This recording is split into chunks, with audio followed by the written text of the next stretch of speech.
Miss হবে না আপনার পছন্দের টিভি শো। দেখুন জি5 অ্যাপে একদম ফ্রি। আপনি জানেন নাকি বিপাশার ব্যাপারে কিছু? না মানে না না, আপনি প্লিজ আমাকে বলুন না যদি কিছু জেনে থাকেন, না হলে আপনি হঠাৎ করে কেনই বা বললেন যে ও ওরকমই। প্লিজ আমাকে বলুন না, আমার জানাটা ভীষণ দরকার সতীশ।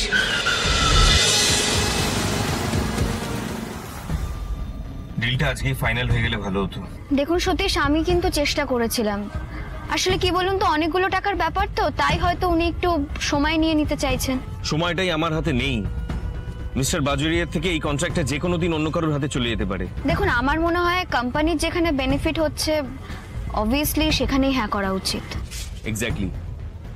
আমি কালকে অন্য একটা মিটিং রাখবো নতুন কোনো ইনভেস্টরের সাথে। এই উইকের মধ্যেই আমাকে ডিলটা ফাইনাল করতে হবে। এবার আরেকবার কথাটা পারতে হবে সতীশের সামনে। দেখা যাক এবারের রিয়াকশনটা কি আসে।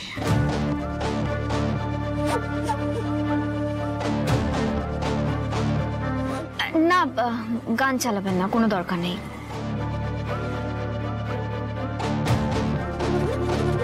গাড়িটা রাস্তার ধারে দাঁড় করাবো? কফি খাবে? না, একদম সময় নেই সতীশ।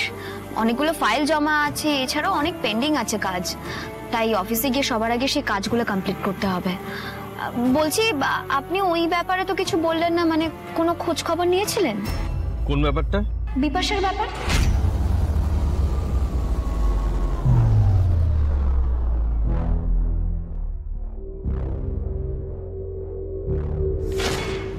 আমার অনেক কাজ আছে শ্রী, ওসব ফালতু ব্যাপারে আমি সময় নষ্ট করতে পারবো না। ফালতু ব্যাপার মানে? দেখুন, আপনার কাছে ফালতু হতে পারে কিন্তু আমার কাছে নয়। আর আপনি যদি পারবেনই না তাহলে আগেই আমাকে বলে দিতে পারতেন, আমি অন্য কাউকে দিয়ে কাজটা করে নিতাম।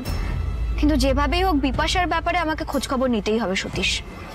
আমি ওর ব্যাপারে সবকিছু জানতে চাই, ওর পাস্ট লাইফ থেকে শুরু করে সবটা জানতে চাই। কি হবেটা কি তাতে? আমি বলছি তো শ্রী, কোনো দরকার নেই ওসবের, কোনো দরকার নেই। না, দরকার আছে তো, দরকার আছে। কারণ আমি জানতে চাই বিপাশা কেন প্রথম দিন থেকে রাজের জন্য এত কিছু করে যাচ্ছে। ওরকমই।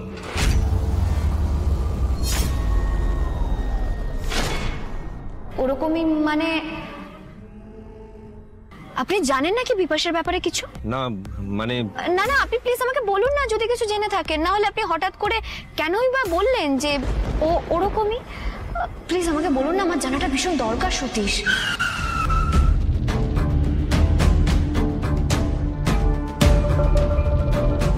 কি হলো, আপনি এভাবে দাঁড়িয়ে পড়লেন কেন?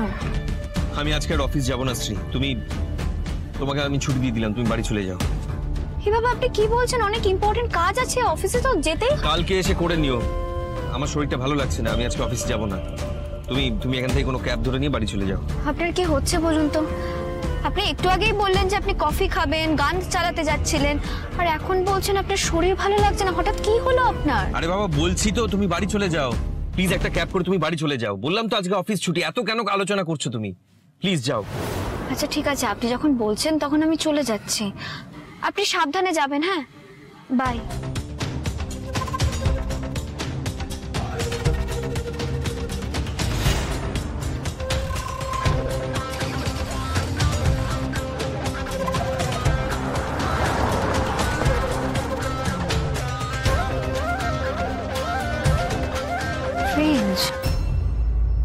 বিপাশার নাম শোনার পর থেকে সতীশের কাছ থেকে বারবার এরকম রিয়াকশন পাচ্ছি কেন? বিপাশার পাস্ট নিয়ে ঘাটাঘাটি করলে তুমি আমার পাস্টের ব্যাপারে জানতে পেরে যাবে শ্রী। সেটা আমি মোটেই হতে দিতে পারি না, কারণ আমি যে আমার পাস্টটাকে সবার থেকে লুকিয়ে রেখেছি। কি হলো, আসছে? এখন কাউকে পাওয়া যাবে না, কাল সকালের আগে কিছু হবে না। না, কিছু একটা ব্যবস্থা তো আমি করবো, একটু ভাবতে দিন। তুমি কি ব্যবস্থা করবে? হ্যাঁ, তো রাত হয়ে গেছে, এখন যদি আমার বন্ধুদেরকে বলি কেউ আসতে পারবে না। গড,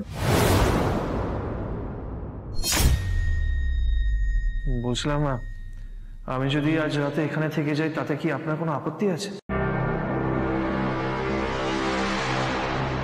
তুমি এখানে থাকবে? না না রাজ, সেটা হতে পারে না। রাজ, তুমি বিবাহিত, তোমার বাড়িতে ওয়াইফ আছে। আর শ্রী যদি জানতে পারে তুমি সারা রাত এখানে কাটিয়েছো, তাহলে সেটা নিয়ে খুব বড় একটা অশান্তি হবে। 5জন 5টা কথা বলবে, আর আমি চাই না সেই সব হোক। হ্যাঁ, আমি এখনো ম্যারিড, সেটাই মানছি, কিন্তু আর তো কটা দিন মাত্র। শ্রী আমাকে অলরেডি ডিভোর্স দিয়ে দিয়েছে। এরপর ও কি ভাবলো কি ভাবলো না তাতে সত্যি কিছু যায় আসে না। আর তাছাড়া আমি একটা ভালো উদ্দেশ্য নিয়ে এখানে থাকছি। এরপরেও মানুষজন কি ভাববে তাতে আমার সত্যি কিছু যায় আসে না। আসলে কি জানেন তো বিপাশা, আমি নিজের মনের কাছে পরিষ্কার, আর সব থেকে বড় কথা হচ্ছে নিজেকে জবাব দিতে পারাটা। দেখো রাজ, বোঝার চেষ্টা করো। যতই হোক শ্রী তোমার ওয়াইফ ছিল, এখন আর নেই। আমাদের দুজনের রাস্তা এখন আলাদা হয়ে গেছে। আচ্ছা, বলছিলাম তোমাদের ডিভোর্সটা লিগালি যখন ফাইনাল হয়ে যাবে তখন তুমি কি করবে? মানে তুমি কি করতে চাও? তুমি কি বিয়ে করবে আরেকটা, নাকি দেবদাস হয়ে রাস্তা রাস্তায় ঘুরে বেড়াবে? কোনটা? বাসা, সত্যি এইসব নিয়ে আমি কিছু ভাবিনি। বলছিলাম যে এখন আমরা মেইন প্রবলেমটা সলভ করি। আগে মাকে ফোন করে জানিয়ে দিই যে আমি আজ রাতে এখানে থাকছি। আচ্ছা রাজ, তুমি শিওর তো যে তোমার এখানে থাকলে কোনো প্রবলেম হবে না? আমি সিদ্ধান্ত নিয়ে নিয়েছি, আর ভাবার কোনো দরকার নেই।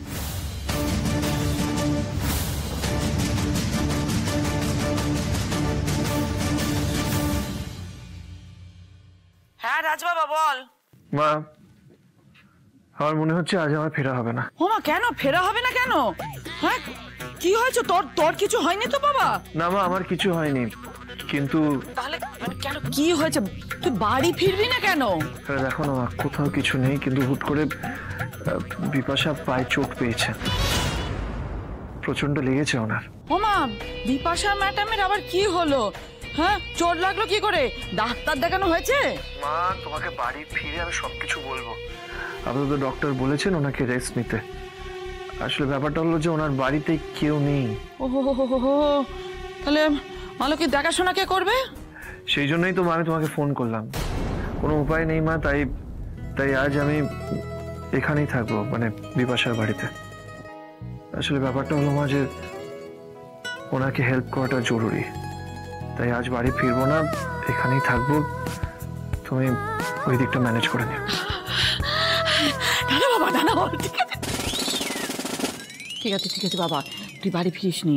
হ্যাঁ, তুই ওখানে ওর দেখাশোনা কর। আসলে দেখ, যখন মানুষ অসুস্থ হয় তখন তো নিজের লোকজনের তো পাশে থাকা খুব দরকার। তুই ওখানে থাক, দেখাশোনা কর, তোকে আসতে হবে না। আমি কিচ্ছু মনে করিনি। হ্যাঁ,